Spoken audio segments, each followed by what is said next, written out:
Welcome to the new era of Melanin Mysteries. Now, if this is your very first time and you somehow stumbled into my little black true crime corner of Beyonce's good internet, baby, welcome. I am so glad you're here. Come on in, get you a drink, get comfortable, and stay a while. But before I let you get too comfortable, I gotta give you a little disclaimer. I'm Tiffany. AKA Detective Lightskin. I am one of your favorite cousins with a microphone and some Wi-Fi. Now, I like to give this a little disclaimer because I am not everybody's cup of tea, but baby, I am a whole lot of folks' side of tequila. And around here, we laugh, we joke, I talk some shit. I'm petty, especially when it comes to these trifling, raggedy ass offenders. Baby, I will flip them, turn them, drag them, roast them, and send them through the spin cycle if the situation calls for it. But at all times, we keep it respectful for the victims. Now, let me put a little asterisk on that statement because everybody claiming to be a victim ain't actually a victim. We don't hug killers around here, and we don't coddle child molesters. We don't hand out sympathy to folks that are out here terrorizing innocent people. Some victims ain't victims, and baby, we gonna call a thing a thing. Now, if you're looking for somebody who's gonna whisper through an episode like they narrate in a nature documentary, you done took the wrong exit. Because baby, this is true crime with seasoning, heavy on the seasoning. Garlic powder, paprika, onion powder, some slap your mama, a little Cajun, and just enough pay to keep it interesting. So if that sounds like your kind of vibe, go ahead and grab your Alabama folding chair, pull up to the table, scoot on in, new cousin, because baby, do I have a story for you. Now, to my day ones, my family, my people, hey cousins. Y'all came back for another week. Come on in here and give me a hug. How are the kids doing? The grands? Everybody got their eyebrows after summer break. Baby, summer is flying by. It's almost time for these kids to go back to school, and I am just not mentally prepared to be rolled back into a strict schedule. Because listen, I already on average only get about 4 to 5 hours of sleep on a good night. At least during summer, I can sleep till about 8 o'clock. But once school starts back, baby, that alarm clock be in my face at 6 a.m. And considering I don't usually fall asleep till about 3, just pray for me. Shit, it's 2 a.m. now and I'm recorded. But I am not complaining. Life is good. God has been better. And I'm just so grateful to be here with y'all for another week. Now, this week's episode actually comes from the archives. Y'all know every now and again I like to dust off one of my old cases. And baby, when I first covered this one, I was granted a pack of collard greens. Didn't know what I was doing, didn't know what kind of storyteller I wanted to be. I was just basically fumbling around in the dark with a flashlight and needed new batteries. And Detective Lightskin, she wasn't even born yet. So I figured, why not revisit it? Same case, same receipts, just a whole lot more seasoning. Plus, I actually have a little update that came out after I originally covered this story. Now, this week's case, y'all know every now and again we get an offender so fucking ridiculous. You gotta stop every 5 minutes and ask, sir, what exactly was your thought process? Today, when y'all meet today's fool, he is a slow ass pimp, okay? And when I say slow, I don't mean he walks slow. I mean, bless his little criminal heart. Don't even bless it. No, Jesus, we don't bless it. No. Anyway, somehow this cockeyed, snot-nosed bastard managed to manipulate two young women into doing his dirty work. And maybe the amount of foolishness that is packed into this one case needs to be studied. But before we jump into this week's mess, let's do our weekly announcement. I don't have much this week, but it is officially August, which means, baby, big Virgo season is on the way. Y'all know how I get around this time of year. And this year, my birthday is a big one because y'all girl is turning the big 4. Oh, like I am so excited. I don't even know where time went. I still feel like I'm like 25, but whatever. And if you are in the Cleveland area and you want to slide through and celebrate with me because I do have something big planned, I would love to meet some of my cousins in person, see some of y'all because I haven't seen y'all in a while. Just shoot me a message and I'll get the details. Also, can y'all just keep me in y'all prayers because I'm trying to launch not one, but 2 new podcast segments between now and September. Now, also, if anybody knows where I can order a clone, please send me the link because my to-do list is just straight up disrespectful. But as always, make sure you're following Melanin Mysteries podcast on every social media platform. Please leave your girl a 5-star review wherever you listen. And if you don't like me because I'm not sure, shout out Tequila Baby, that's okay too. You ain't got to take it out of my reviews. You can send me a nicely, and I mean heavy on the nicely worded letter, message. You can slide in my DM. You can hit me up on my website, melaninmysteries.com. You can even send me an email, podcast@melaninmysteries.com. Okay? All right, cool. And don't be stingy. Share the podcast with your cousin, co-worker, barber, hairstylist, your Starbucks barista. Hell, share it with anybody who likes a good story. All right, that's enough of that talking mess. Let's go ahead and get into this week's foolery. So, cousins, let me tell you what had happened. Hey, it's Ryan Reynolds here from Mint Mobile. Now, I was looking for fun ways to tell you that Mint's offer of unlimited premium wireless for $15 a month is back. So I thought it would be fun if we made $15 bills. But it turns out that's very illegal. So there goes my big idea for the commercial. Give it a try at mintmobile.com/switch. Upfront payment of $45 for 3 months, $90 for 6 months, or $180 for 12-month plan required. $15 per month equivalent. Taxes and fees extra. Initial plan term only. Greater than 50 gigabytes may slow when network is busy. See terms.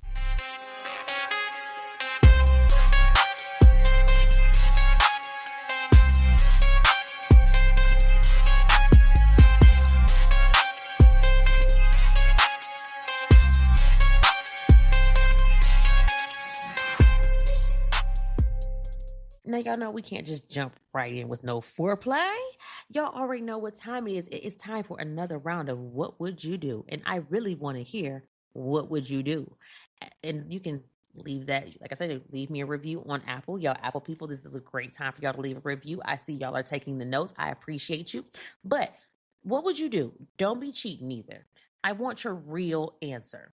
Not the one you come up with after you've had 20 minutes to think about it. Picture this. You have a 17-year-old daughter. You got a 2-year-old grandson.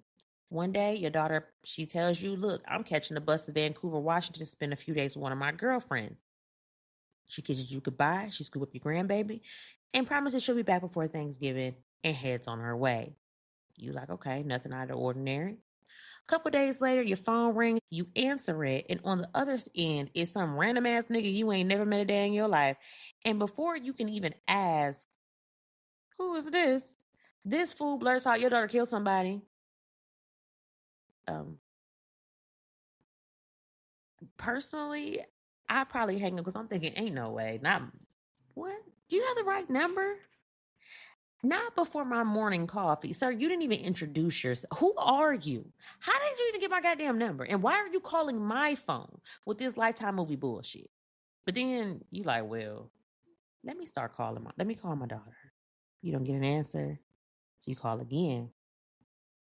It goes straight to voicemail. You know, you got a little pit in your stomach. You're like, oh shit, some shit just got real. Your hands are shaking. Your mind probably going in 100 different directions because now you're praying. You just want to be a sick prank or they got the wrong person or the wrong phone number. You just want your baby to answer the phone, but she doesn't. So you got to call the police in a whole different state. Because somewhere between your daughter boarding that Greyhound and this phone call, something done went to hell. Now, cousins, I've asked y'all what y'all would do because that's exactly where this story begins, with one phone call that changed everything. Now, while this girl's mama is trying to figure out what in the entire fuck is going on, police are dispatched to the corner of 23rd Avenue and Pine Street in Seattle, Washington on November 23rd, 2003. Let's set the scene because this is not exactly the part of town where folks are out jogging with their AirPods in. This is the kind of neighborhood where you locking your doors at the red light, clutching your purse, and minding every bit of your business. So when officers arrive, they're standing there waiting on them is a young man, if you want to call him that. His name is DeMar Rome. Now, DeMar tells police he knows about a murder, but he's scared for his life. He like, one of my friends has been killed. And then he like, I can take you to the body. Okay, so cousins, we gotta pause the movie for a second because my detective Lightskinn antenna would have folded all the way up. Sir, police just got here. They haven't even asked you for your name. They ain't asked you where you live. Hell, they probably ain't even got the notepad out, and you already now there's a body and you know who's dead, and you know where the body is, and you know who did it. Now, how do you know all that? You giving way too much information way too damn fast. something in the milk ain't clean. But all right, we're going to press play. Now, DeMar tells investigators that the person responsible for killing his friend was 17-year-old Kehlani Brown. Now, if you're one of those officers, you probably got two thoughts running through your head. One, we need to find this girl. And two, we need to keep a real close eye on this nigga here. Because sometimes the loudest person at the crime scene knows a little bit too much. Now, once officers, they find this body of this girl, her name is LaShonda. That was all they needed to know. DeMar, I'm gonna need you to come on down to the station. Come with us. Kehlani, you come on too. So both of them, they're transported downtown to police headquarters, and y'all already know the drill. The second detectives think two people might have had something to do with the same crime, they splitting y'all up immediately. They ain't nobody about to be in the hallway whispering, talking about some what we say happened again. No, we're not even about to do that. Absolutely not today. So DeMar goes into one interrogation room, Kehlani goes into another, and detectives start collecting statements. Now, we gonna start with this slow ass pimp, and like I said, the nigga is slow. Argue what you might not be. I said what I said. Cause did I tell him he was a pimp? And I need to know how you a pimp and you slow. I need him to pick a struggle. But anyway, the man had all the charisma of an unplugged toaster, the personality of unseasoned oatmeal, and somehow, he got people out here risking their freedom for him. I don't know. For some reason, it's giving me Blueface, and how he be treating them women. Sorry, it's a sidebar, but how he was that what went on the other day when he was calling his pregnant baby mama out her name and stuff. I'm sorry, sir. You're not gonna be talking to me crazy with the Chase logo tattooed on your head. Ain't nobody with the Walgreens thing tattooed on their head about to be talking to me crazy. But anyway, okay, sorry. Now, detective asked DeMar to tell him what happened. And when I say y'all, this fool starts talking before they can barely finish the question. He's talking about, look, what had happened was I had met Kehlani on a chat line. Because, back in the early 2000s, that's what we had. We had chat lines. I wasn't on chat lines. But she supposedly told him that her baby daddy was abusive. And she was tired of him. And she wanted him dead. That's odd. But DeMar claimed that Kehlani actually asked him to kill her baby daddy. But then he was like, but instead of killing her baby daddy, I was like, hey, why don't you just come visit me in Seattle? Okay, we gotta pause again for just a second. Because she asked you to kill her baby daddy, and your response was, come spend the weekend with me? See, I told y'all he was slow. I told y'all. Because a normal person would have blocked that number, deleted the conversation with nobody business. But not Mr. Timu Don Juan over here. He said, come on, girl, pack your bags. Okay, press play. Okay, so according to DeMar, Kehlani, she shows up and she shows up with her 2-year-old son. And he's like, everything was cool at first. I introduced her to my friend LaShonda. And, they got along real good. Matter of fact, according to DeMar, they got along a little bit too good. He said they started having a little sexual relationship or whatever. I think he got a little jealous. He said sometime it was without him. Okay, sidebar. Sorry, hold on. Sorry, pause. Okay, you introduce them, they head off, they start fooling around without you. Baby, I feel like somebody was feeling a little left out. But more importantly, sir, why are we talking about this? The detectives asked you about a murder, not who was filming deleted scenes for Zeus Network. You giving folks bonus features ain't nobody asked for. Okay, anyway, sorry, press play. Now, DeMar claimed one day he walked into the apartment, found LaShonda tied up. He said Kehlani pulls out a knife and starts stabbing LaShonda over and over and over again. He later told detectives, quote, this is a direct quote, I felt so nervous that I couldn't go over there and take a chance of getting stabbed. LaShonda fought for her life. I was just so out of it. It was my very first time in history being involved in a murder case. Okay, pause. Okay, I'm sorry. Because this man got me hot. My very first time being involved in a murder, sir, is giving your auditioning for an Academy Award, but your only acting credits are coming from Tubi. Because let me get this straight. You're watching a woman get stabbed to death. You're not calling 911. Matter of fact, you ain't even fake call 911. You not yelling, running, throwing the lamp. You ain't trying to hit nobody with a frying pan. You just ain't do nothing. But somehow, you find enough courage that y'all gonna move the body afterward. The math ain't math and the calculator done caught on fire. But okay. Sorry. Let's play. Now, DeMar went on to claim that Kehlani threatened to blame the murder on him if he didn't help her dispose of LaShonda's body. Mm-hmm. All right, let's leave Captain Cockeye in the interrogation room for a minute because we're going to go down the hall because Kehlani is telling detectives a story that sounds nothing like the one we just heard. And if one thing becomes clear that day, somebody in this building was lying through every tooth they had left. So while Mr. Timu Don Juan is over there trying to win an Academy Award with his to-be acting, Kehlani is sitting in another interrogation room, and her story came from an entirely different movie. So according to Kehlani, look, she like, I met DeMar on the online chat room about a month ago.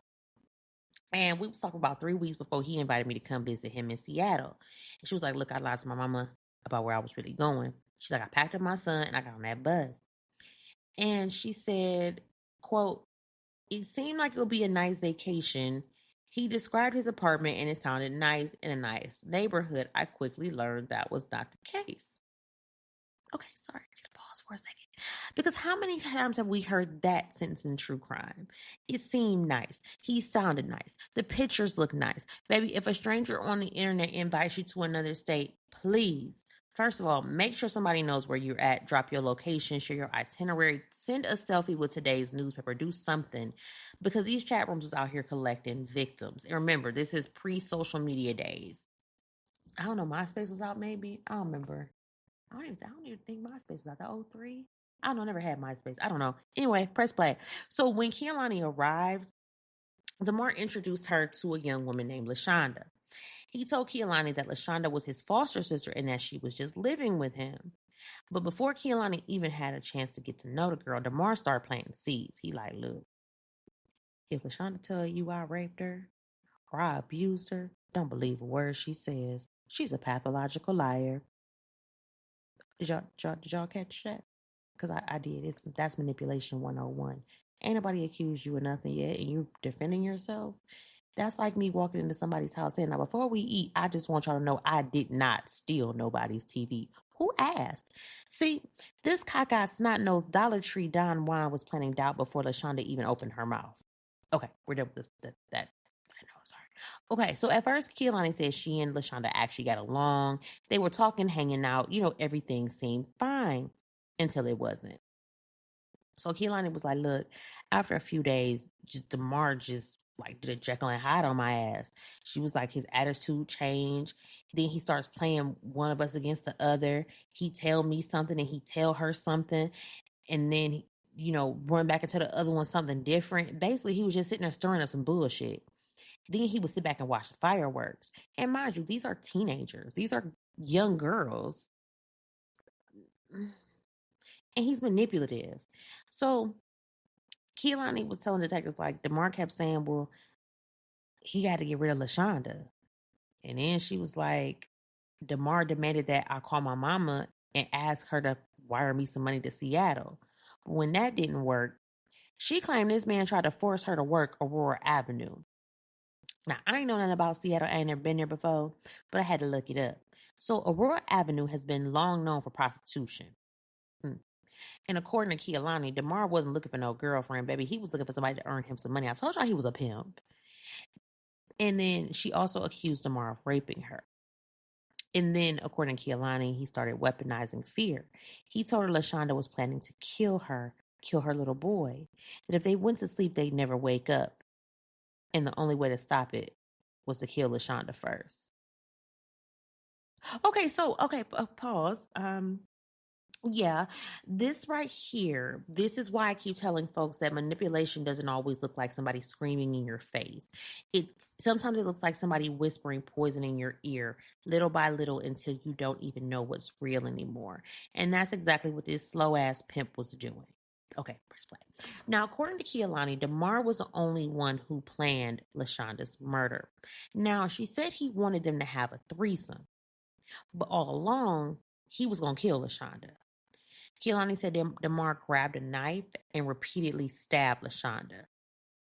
And then after that, she claimed DeMar threatened to kill her and her family if she didn't help get rid of the body. So she said the two of them stuffed LaShonda's body into a duffel bag. They called a cab and headed to Discovery Park with Kehlani's 2-year-old son right there with them. Why you got that baby? Y'all got, oh my gosh. His mama living through a nightmare. Now, according to Kehlani, the original plan was to throw LaShonda's body over a cliff, but the duffel bag that they had it in was too heavy. So she said she like begged DeMar to let her leave, like begged him, but he was like, fuck that, no, you staying here. So he allegedly told her to drag the bag into the bushes, and that's where they ended up dumping LaShonda's body. They walked away and left her there. So at this point, detectives are sitting there with two completely different stories. And DeMar says Kehlani snapped and killed LaShonda. Kehlani says DeMar manipulated everybody, killed LaShonda himself, and then forced her to help cover it up. So the question becomes, who's telling the truth? Because somebody is lying through every tooth they got in their mouth. And detectives are about to find out exactly who. But before we go any further, we need to stop and meet the people involved in this hot ass mess, because we have gotten deep off in this story and they talk about who we talking about. Because right now we just got some names floating around. But baby, I need y'all to know exactly who we are dealing with. So let's start with public enemy number one, Mr. Dollar Tree Don Juan himself, DeMar Rome. Now, DeMar was born around 1983 in Seattle, Washington. Unfortunately, we don't know much about his biological parents. What we do know is that by the time he was about 5, CPS had removed him from the house over allegations of abuse. Now, DeMar always denied that abuse happened, but regardless, his childhood was rough and it showed. Baby, this wasn't no go sit in the corner bad. Let me tell y'all how they said this fool threatened one of his foster mothers and told her he was going to cut her goddamn breasts off. Excuse me? How old are you threatening people like Freddy Krueger? And before somebody clips this and put it on TikTok, let me make something very clear.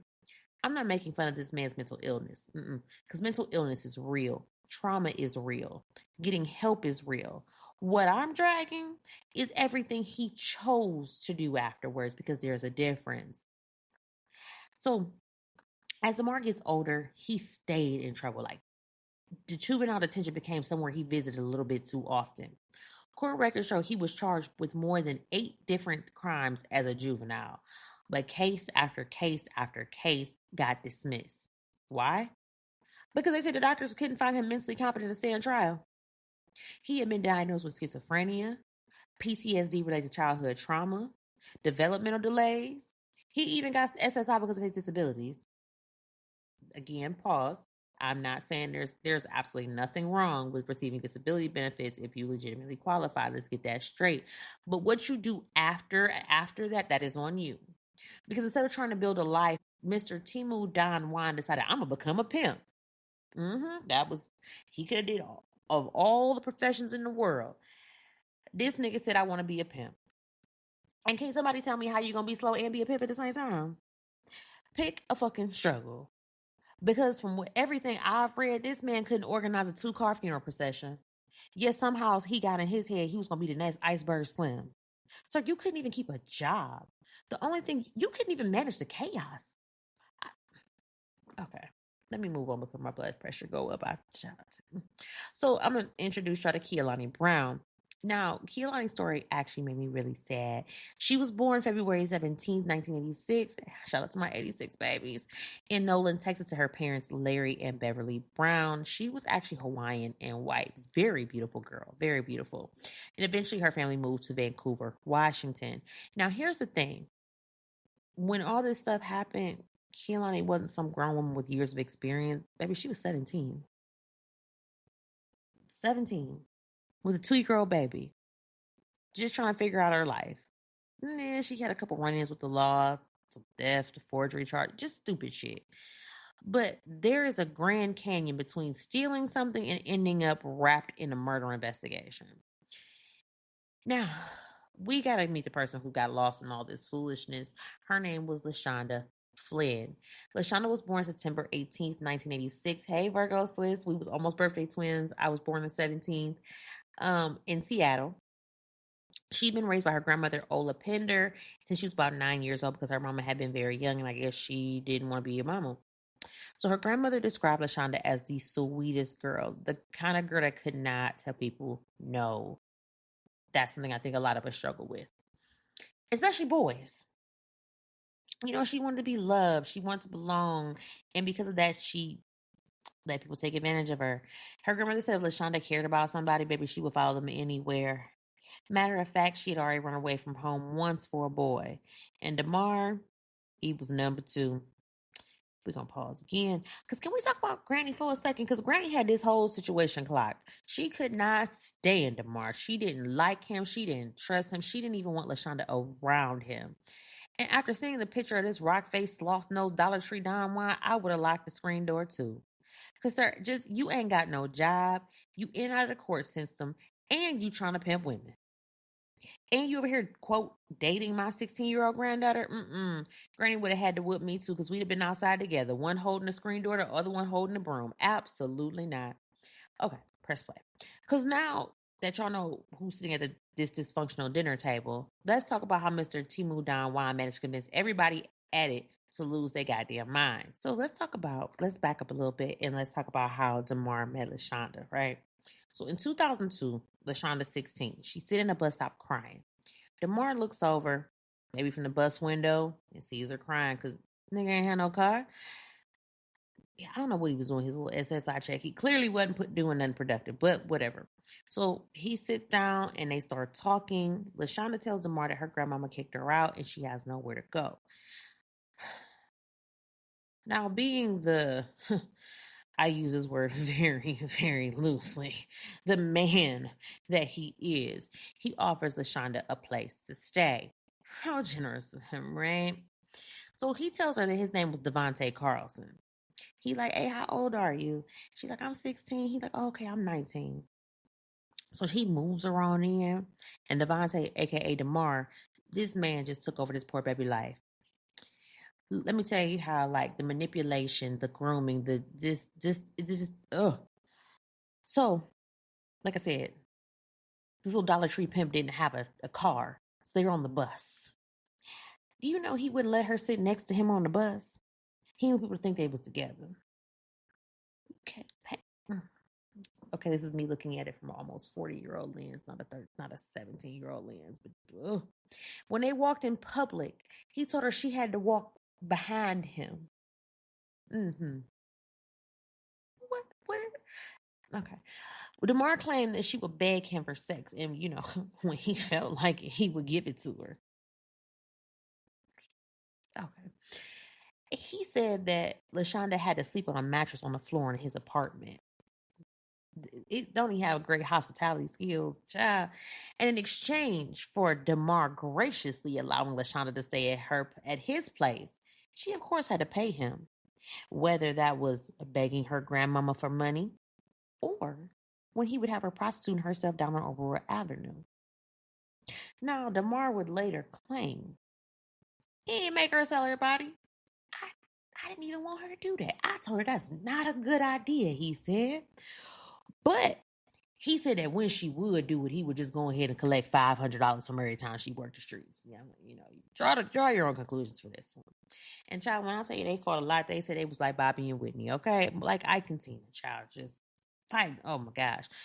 In one of the last phone calls to her grandmother, when LaShonda called her grandmother, DeMar got on the phone and said, quote, your daughter told you I put her up to hoeing out there and she said I raped her. Your daughter has told so many lies. The girl stalks me up and down the streets and I don't want nothing to do with her.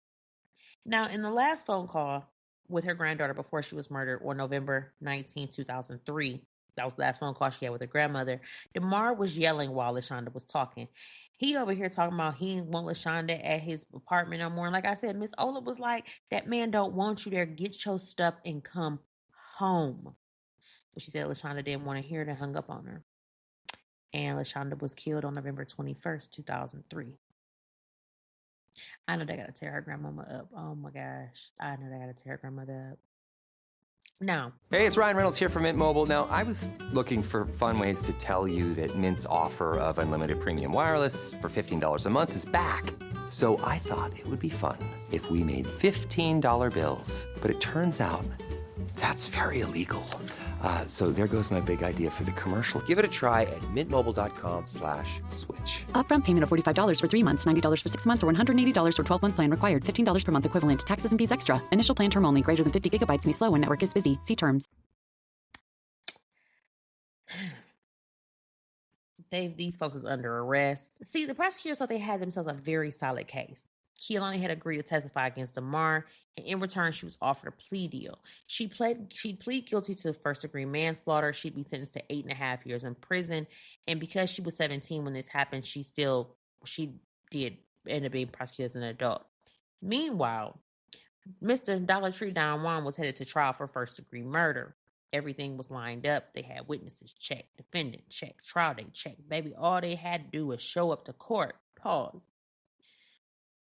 If this would have happened to me, imagine working one case for 2 whole years. You got boxes full of evidence, witness interviews, court filings, coffee stains on legal pads, probably to miss some birthdays, family dinners, everything. And then one random Tuesday, somebody walks into your office talking about, I need to talk to you. Kehlani and her attorney want to talk.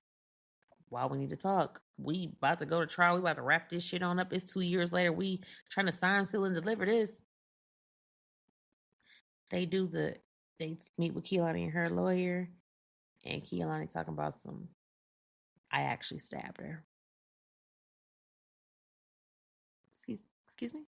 Girl, what did you just say? And why the fuck would you wait 2 years to give us that little detail? When I tell y'all, I probably would swallow my ink pen.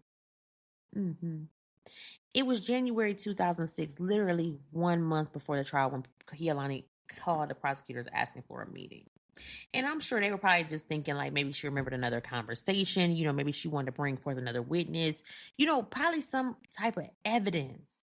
But no, this girl sat down, looked them prosecutors dead in their face and said, I was the one who stabbed LaShonda. I know somebody in that room just closed their eyes because just ain't no way. Some intern probably whispered like, well, damn. Baby, the whole prosecution team probably had to start this whole case over from scratch. But here's the crazy part. Now, Kehlani didn't completely change her story. She still maintained that Damar manipulated her. She said he convinced her that LaShonda was going to kill her and her little boy if they didn't kill LaShonda first. But this time, she admitted that she was the one holding the knife. And baby, that one sentence changed everything. That plea deal gone, thrown in the trash, set on fire, because the state immediately revoked it. So instead of first-degree manslaughter, Kehlani was now charged with second-degree murder plus a deadly weapon enhancement. Now, let me tell y'all something, because deals are based on trust. And when you wait 2 years to tell prosecutors, by the way, I was actually the stabber, that trust evaporates real quick. Now, despite all of this, Kehlani still had to testify against Damar under the terms of her original cooperation agreement. And meanwhile, Mr. Timu Don Juan still ain't made the trial. Because we got another problem. His competency. I told y'all that man, they could never find him competent to stand trial. So at this time, the court orders a forensic psychologist. His name was Dr. James Dunham to evaluate him. And this man said after a personal interview, reviewing his medical history, and observing him over 12 days, Dr. Dunham was like, I don't see psychosis. I don't see no delusions. Matter of fact, this nigga ain't even taking no psychiatric medication. Instead, he diagnoses Damar with severe personality disorder, including narcissistic personality disorder, antisocial personality disorder. Now, let me clear something up real quick, because people mix this up all the time. Being mentally ill is not the same thing as being legally. Being mentally ill is not the same thing as being legally incompetent. Two totally different conversations. The question wasn't, is Damar mentally healthy? Baby, that ship had sailed. That it was gone. The question was, does he understand what's happening in court? Can he help his lawyer? That's it. Well, Damar's defense team said, absolutely not. So they hired their own psychologist, Dr. David White. And after reviewing Damar's records and evaluating him in the King County Jail, Dr. White reached a complete opposite conclusion. He believed Damar suffered from a psychotic disorder. He believed Damar's paranoia made it impossible for him to trust his own attorneys, and he concluded that Damar was not competent to stand trial. Hell, even Damar's own lawyer told the judge, after working with this man for an entire year, he still couldn't even have a rational conversation with him about the case. At this point, the courtroom had more psychologists than Perry Mason. One doctor saying he good, the other one saying he ain't. The judge probably sitting there like, so which one of y'all got the receipts? And after the competency hearing, expert testimony, delays, more delays, and enough psychological evaluations to fill a small library, Mr. Dollar Tree Don Juan finally makes it to trial on February 28th, 2006. And y'all, when I tell y'all this trial was something else. By the time trial finally rolled around, the Dollar Tree pimp had one more trick up his sleeve. When I tell y'all this man stayed committed to making the worst decisions possible, because instead of letting an attorney represent him, this fool was like, I'm going to do it myself. I'm going to do it my own self. Okay, Paul. Huh? So are you, David, the man that can't even organize a 2-car funeral procession? You got psychologists arguing over whether you even understood what's happening. And somehow you have convinced yourself you're going to be the next Johnny Cochran. Blessed Black Jesus. Okay. Press play. So DeMar, he decides he's going to represent himself. And that's called going pro se. So now here's the crazy part. The judge was like, don't do that. The prosecutor was like, it's probably not a good idea. Hell, they said one of the jurors even said, sir, this is a terrible idea. And every single time the court appointed him an attorney, DeMar fired him. Baby, confidence is one thing. Delusion is another. Yeah. Now, the prosecutor in this case, his name was Hugh Barber. And cousins, Mr. Barber, he didn't waste no time. In his opening statements, he painted DeMar exactly how the state believed he was. Not as some helpless bystander, not as some confused young man, as a manipulator. He told the jury, quote, from the moment Kehlani arrived in Seattle, DeMar began to move her and LaShonda like chess pieces. He told Kehlani when to kill LaShonda, how to kill LaShonda, and why to kill LaShonda. And then he sat back and watched his work unfold. That's a hell of an opening statement. He then went on to argue that DeMar intentionally turned the two women against one another, convincing Kehlani that LaShonda planned to kill both her and her 2-year-old son. Now, it was DeMar's turn. Okay, now, remember, this man is his own lawyer, meaning he got to stand up, walk in front of that jury, and convince them he wasn't guilty. Just wait till y'all hear how this went. Oh my gosh. Okay. So DeMar tells the jury that Kehlani and LaShonda had become involved in a sexual relationship. He said sometimes they got along, sometimes they fought. And then he admitted that on the night LaShonda was killed, he said he had been drinking, smoking a little something. And according to him, he watched Kehlani stab LaShonda. But he didn't stop her. He repeated, quote, I was just so nervous. I felt like I couldn't go over there and take a chance of getting stabbed. LaShonda, she fought for her life. I was just so out of it. It was my first time in history being involved in a murder case. This first time in history is sending me. Okay, sorry. Sir, is this your defense? Because if so, you just admitted that you watched somebody get stabbed to death while you was high and you did absolutely nothing, and then you helped get rid of the body. You're not defending yourself. You're writing the prosecution's closing arguments, but okay. So Kehlani, as required by her plea deal, she takes the stands. She explains how she first met DeMar, through that online chat line. And y'all already know that I love a good username. So this fool's screen name was Devontae Carlson. And his voicemail greeting, y'all gonna pass on when y'all hear this. Y'all gonna pass on. Brace yourself. Gather your edges. Let me give you a second, because if you stop whatever you're doing, stop drinking, because you're not about to. I'm not about to be responsible for y'all being choking on whatever. So put it out your mouth. Stop. Swallow. Pause. Okay. This man, his voicemail greeting said, "Handsome in the face, thick in the ass." I'm done. We can wrap this up. Jesus. I didn't know who approved this marketing campaign. Handsome in the face, thick in the ass. It's giving baddies off of Zeus. This man was out here advertising like he was the grand prize on The Price is Right. And apparently he was up there promising promising women sit-down dinners and sexual experiences nonstop. Oh my God, just threw up in my mouth. Ugh. Now, y'all, the audacity. Because from the pictures that I've seen, I'd have hung up that phone so goddamn fast, the operator would have thought we got disconnected. And just when you think it can't get no more ridiculous, he also made it clear that on that chat line that although he was black, he would not date black women. So now you're being discriminatory and unemployed. The struggle just really needs to be chosen appropriately because this is too much. You're slow, you a pimp, you discriminate. Never mind. Now, Kehlani's testimony painted a picture that was honestly disturbing. She told the jury that on the evening of November 20th, 2003, she, DeMar, LaShonda, and Kehlani's 2-year-old son went out to dinner together at Torriro's Mexican restaurant on Broadway. Now, if you didn't know what was about to happen, it looked like about 4 people grabbing dinner. Nothing unusual or suspicious, just another night. Pause. And that's the part where this always gets me about cases like these because life can look so normal right before it completely falls apart. Okay. But anyway, according to Kehlani, while they were eating, DeMar suddenly gets up from the table. And when he came back, he claimed the waiter had threatened to kill him. Now, baby, DeMar was ready to make a scene. He called the manager over. The manager done brought the waiter over. And that's when the story done fell apart. Because the waiter no, he threatened me. And the manager you know what? I'm riding for my employee. Yeah. And matter of fact, the manager was like, matter of fact, I remember this nigga.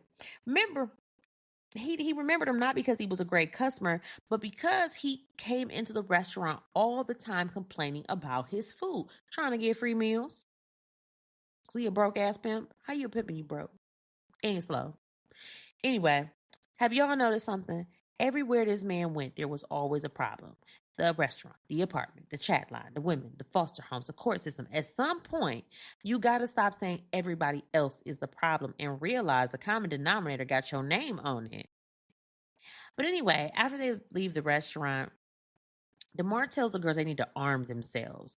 He claimed the waiter might come after them. So they stop at a dollar store on Broadway. And DeMar buys each of the girls a steak knife. I know. We probably got the same look on our face right now. I know. Now, here's the wild part because the clerks remembered him too. Not because he was friendly, but because he would come into the store and complain about the prices. Now, this is 2003.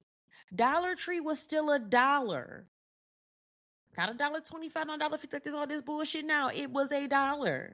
You arguing over Dollar Tree prices? Baby, if you think the dollar store was too expensive in 2003, we got bigger problems. See, I told you. I keep telling y'all this nigga was slow. But anyway, back at the apartment, according to Kehlani, DeMar once again started pressuring the girls to have sex either with him or with each other so he could watch. Then, everything just, that Jekyll and Hyde switch flipped. DeMar allegedly pulled Kehlani into the other room and told her that she had to kill LaShonda. Right then, Kehlani testified, quote, DeMar showed me how to stab LaShonda and how to use all my strength. DeMar gave me the rope and told me to tie her up and tell her he had a surprise for her. Now, I'm going to tell y'all this next part is hard to hear because apparently LaShonda had absolutely no idea what was coming. So according to Kehlani, LaShonda took off most of her clothes. Kehlani did too, believing this is all part of the, quote, surprise. So she willingly allowed Kehlani to tie her up. And she kept asking, what's a surprise? She had no idea that the people she trusted were setting her up. Now, in the next room, Kehlani's little boy, he was asleep, completely unaware of the nightmare unfolding just a few feet away. According to Kehlani, she stabs LaShonda once in the back, then again and again, and including a stab onto the neck. As LaShonda fought for her life, she kept screaming, asking why would DeMar do this to me? And according to Kehlani, while LaShonda begged for her life, DeMar wasn't trying to stop it. He wasn't calling for help. He wasn't horrified. She testified that this man laughed and chanted, mocking LaShonda as she died. Now, if Kehlani's testimony is true, this wasn't somebody who lost control. This wasn't somebody acting in the heat of the moment. This was calculated, it was cruel, and it was absolutely fucking heartless. Now, if y'all thought this foolishness stopped after LaShonda was killed, baby, we ain't even reached halftime yet. Because once LaShonda was dead, Mr. I can't afford to shop at Dollar Tree didn't break down crying. He didn't call 911. He didn't say, what have we done? According to her, this fool immediately switched into event planner mode. Like, all right, you grab this, I'm going to grab that. Let's clean this up. And this is what I be talking about when I say everybody does not process tragedy the same, because most people, after witnessing something like this, maybe they be throwing up, crying, hyperventilating, calling Jesus, calling their mama, calling somebody, 911 maybe. This man, he over here coordinating cleanup like they spilled Kool-Aid on grandma's carpet. According to Kehlani, they cleaned the blood out of the apartment. DeMar wrapped LaShonda's body up in a blanket, stuffed her inside a duffel bag, then looked at Kehlani and basically said, hey, call us a ride.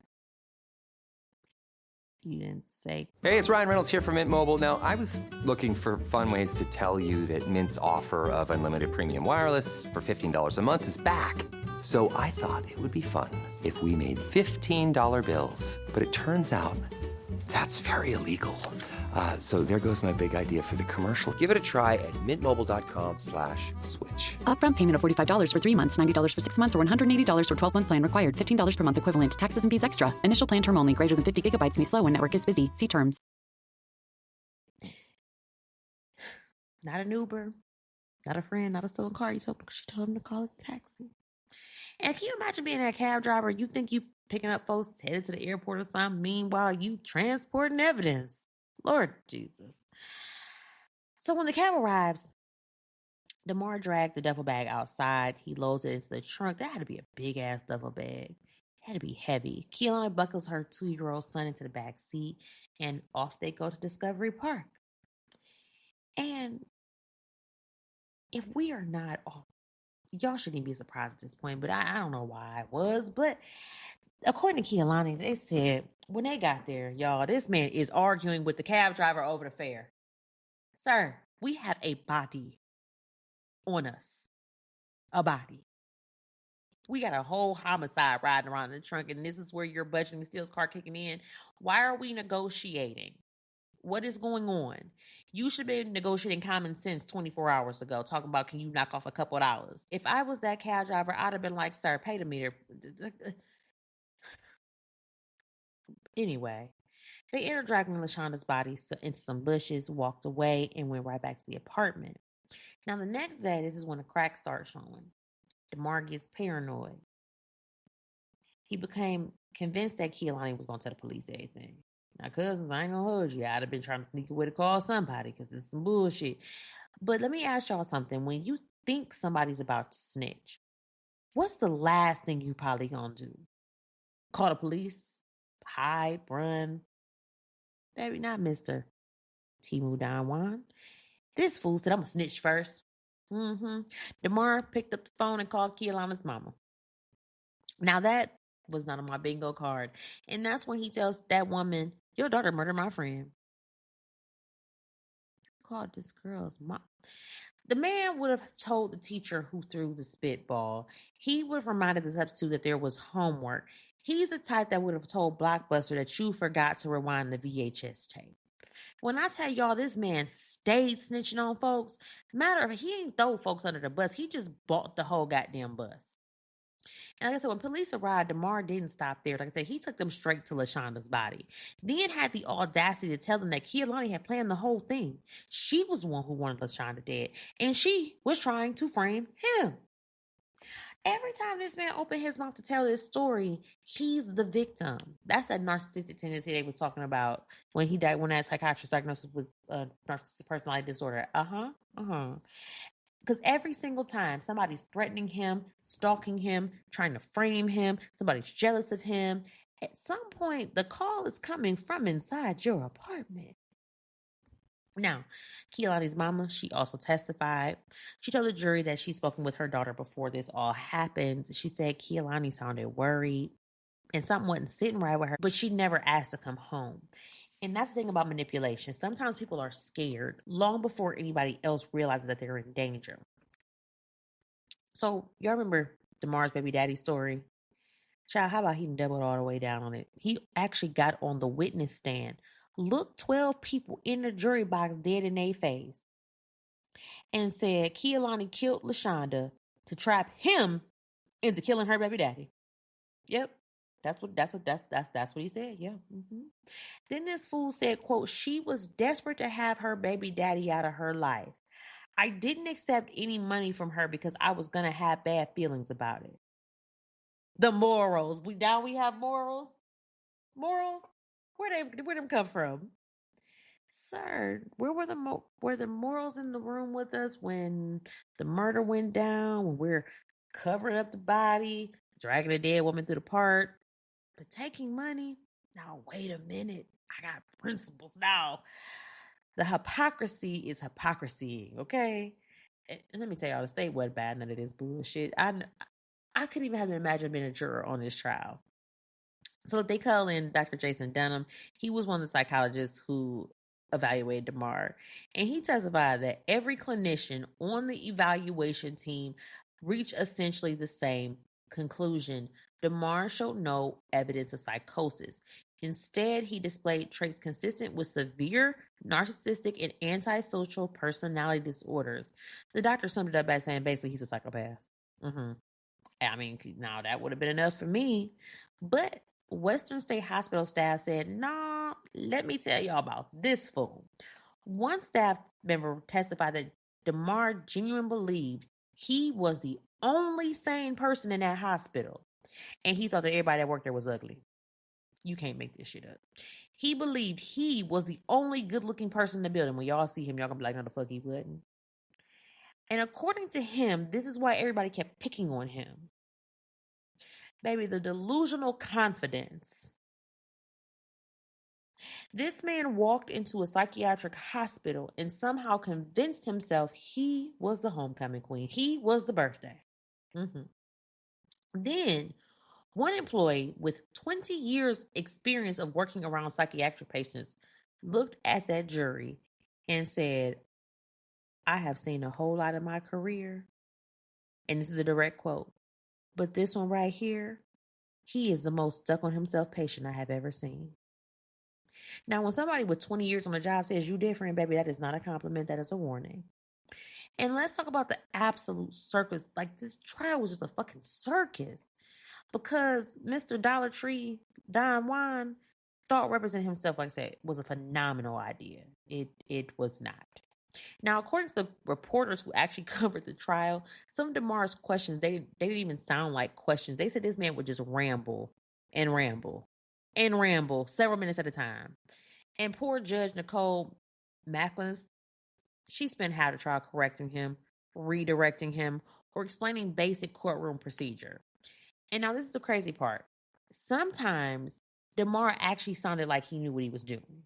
He'd ask a decent question. He seemed organized. You'd think, well, damn, maybe he ain't doing too bad. Then 5 minutes later, he would get confused by the word narrative. Yeah. You're representing yourself in a murder trial, and we're getting hung up on vocabulary. This is not the time to discover reading Rainbow. Now, the prosecutor, Hugh Barber, child, bless his whole heart. Bless that man's heart. Because, baby, that man deserved hazard pay. Mr. Barber later said that this was one of the hardest parts of the trial, was keeping a straight face. He said DeMar constantly accused him of being racist, that he fabricated evidence. He accused just about everybody of being out to get him. But Barber was like, I had to stay calm. I had to stay composed. Because the last thing he wanted was for the jury to start feeling sorry for DeMar. Because nobody for real asked this man to represent himself. Every attorney the court appointed, he fired. So Barber came up with one simple strategy. He was like, I'm going to just give him enough rope to hang himself. And when the prosecutor tells you, I'm going to let him cook, you just know it's bad. So the prosecution actually plays DeMar's interrogation video for the jury. And y'all, instead of explaining all the contradictions, Mr. Timu Don Juan comes up with something else. He accused the police of dubbing over the tapes with somebody else's voice. A voice that just so happens to sound exactly like his. I know. Sweet Jesus. This man said, quote, "I know it sounds queer. Something was done to that tape. With technology these days, I wouldn't be surprised." Sir, this was 2003. It wasn't Mission Impossible. Who exactly do you think was down at the police station producing remix albums? And you're giving these detectives way too much credit. But anyway, so the prosecution starts asking questions, simple questions like, if you saw Kehlani stabbing LaShonda, why didn't you stop her? DeMar answers, quote, "I was suffering from mental illness. I didn't believe what I was seeing." So the prosecutor keeps going. They're like, so when Kehlani asked you to kill her baby's father, did you consider it? DeMar replies, quote, "I would have taken it into consideration." Oh, sir, did you say that out loud in front of the jury? Maybe at this point the prosecutor just probably stopped taking notes because you're doing his job for him. Here comes another question. Were you thinking about killing Kehlani after LaShonda's body was dumped? DeMar answers, quote, "I did ponder it." Ponder. Sir, this ain't whether you want fries or onion rings. The prosecutor did not let that answer go. He argued to the jury if DeMar could calmly admit he considered killing two different people, then planning LaShonda's murder wasn't exactly a stretch, right? Ladies and gentlemen, here we have the premeditation. Now, after all of that foolery is fitting it nicely. It was time for closing arguments, and I need y'all to brace yourselves because I promise you I could not make this up if I tried. DeMar stood in front of that jury, looked every single one of them dead in the eye, and said this, and I quote, "We all bleed the same blood. We all cry the same tears. We all urinate the same urine. We all poop the same poop.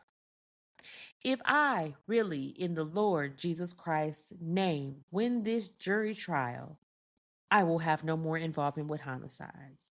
Okay, I gotta pause. I'm sorry. Baby, did this man just promise that if they acquitted him, he would not be involved in any more homicide? Sir, the goal was to convince him that there wouldn't be a first homicide, not negotiate a limit. I'm so stressed out. At this point, if I was Hugh Barber, baby, I would have just quietly closed my notebook, packed my briefcase, and I need a vacation ASAP. Because ain't no way this man just delivered the prosecution's closing arguments better than the prosecution. I'm sorry, I just have no words. It's more wild to me. This is the second time I've done this, but I'm like, I don't remember all of these little details. It's just sending me. Oh my God. Now, because before this case gets to the jury's hands, and after listening to all this foolishness, baby, them juries needed hazard pay. And before they would decide if they believe the Dollar Tree pimp, the prosecution had their closing arguments. And they said that there was nothing sexy about a 20-year-old man killing a 17-year-old. But when you can get one girl nearly naked and without resistance, she gets the second girl to get completely naked, and you sit there and watch while one acts out his murder fantasy, that's sexy. That's the ultimate control. The jury went out to deliberate. They came back with a guilty of first-degree murder in just 5 hours. I don't even know what took them 5 hours. Maybe they was trying to determine if the nigga was really even mentally there. I don't know. But like I said, they had a criminal defense attorney. His name was Michael Danko. He was actually just appointed as a standby counsel just in case DeMar suddenly lost his faith in his own abilities and he was in court throughout the entire trial. Later, he said in an interview that he would have built the case around one question: how does a man convince a 17-year-old girl to kill a 17-year-old girl when they've only been together for 6 days? It was counterintuitive. He said a case like this could have made the state's evidence not add up. But since dumbass wanted to defend his own self, he didn't have the luxury of having a real defense. Now, DeMar ends up being sentenced to 31 years on April 14, 2006. He was sent to the Stafford Creek Corrections Facility. Now, Kehlani was sentenced on April 21st, 2006, and her mother, Beverly, spoke at her sentencing after apologizing to LaShonda's family. Kehlani's mom said, quote, Damar is a manipulative, controlling, psychotic predator, and Kehlani was a victim too. She said Kehlani is remorseful for what she has done. Now, other members of Kehlani's family also spoke on her behalf before the judge sentenced her to 10 years for second-degree murder. Kehlani's son was sent back to Vancouver to be raised by family. And in an interview, there was a reporter. His name was Thomas Francis. And he did an interview with Damar. I don't even know why he did that. He a good. This was after sentencing and everything, after things had like died down. So he said that he asked Damar about his relationship with both girls, and he said Damar denied persuading the girls into any lesbian acts. He claimed that Kehlani told him that she was bisexual, and he told her that I have a friend who's bi, and if you want to engage in sexual experiences, that's fine. He said he also explained how he seduced Kehlani. He said, quote, I said we have some sophisticated time together. I wanted to eat her booty, suck her toes, eat her pussy, so I was real articulate. Never mind. Damar also denied being driven by sexual fantasies, as the prosecution told the jury. He said, quote, I've done everything from 69 to three-way and four-way. What is a four-way? Somebody slide in my DM and tell me, because I don't know what that is. And yes, I've witnessed it on various occasions. Women sucking each other's booty holes and dominatrixes whipping each other. I've been involved in that. He asked, who like this slow ass? Never mind.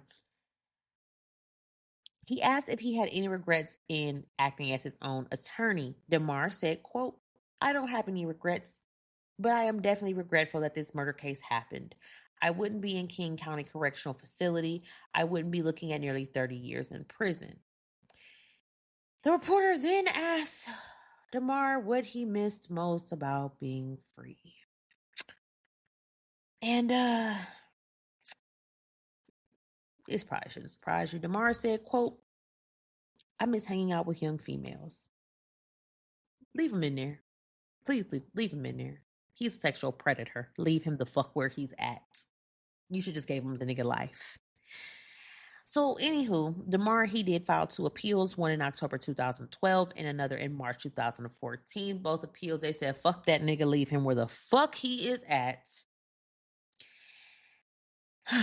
And upheld the sentence. And child, this stressed me out. I don't recall being this stressed out the first time around, but sweet black Jesus. Now, because there's one thing I try and always do with these remastered episodes is leave y'all with any updates that I can find. Now, I couldn't find out when exactly Kehlani was released from prison, but after I originally covered this case, someone who actually knows Kehlani actually reached out to me. And I'll just share it with you. She shared it with me. It was a public platform. So now, and this is alleged because I don't know. I'm just sharing information that I was told. So take it with a grain of salt. After Kehlani was released, they said that she had like a really downward spiral and she fell into the clutches of addiction. Now, the friend said that she hadn't talked to her in a couple of years, but she hoped that she was okay. So hopefully, I pray that, she was able to get her life back on track. Because sweet Jesus, she's on with this man for 6 days. Who knows what type of trauma, and that was a lot of trauma. That was just a lot. So I really genuinely hopes that she finds recovery. She finds some peace in her life. And I hope that the little boy that she loved so much was able to find some healing too. Because none of that changes what happened to LaShonda, because LaShonda lost her life. She did not deserve it. Her family lost a daughter and a granddaughter, and that pain does not disappear. But I also think that this case is a reminder that manipulation can destroy more than just one life. Now, Kehlani made choices that she has to live with for the rest of her life. She was held accountable for those choices. Now, at the same time, the evidence presented at trial described a young girl, a vulnerable 17-year-old who became entangled with a controlling, manipulative predator who isolated people, played them against each other, and exploited their vulnerabilities. The entire case is heartbreaking. There were 3 lives destroyed. 1 young woman was murdered. 1 teenage mother went to prison. And 1 little boy lost a childhood he should have had. And this case, child, stuck with me. I say even more so the second time around. So it is about 3 a.m. This has stressed me all the way out. I should sleep real good tonight. So, as always, I appreciate y'all rocking with me through another episode. I hope you enjoyed this remastered case. I would truly, truly love to hear what y'all thought about this bullshit, because I have no words. I got nothing. I got nothing. Yeah. So, with that being said, remember, child, hearts break, but alibis don't. And I'll catch y'all on the next one.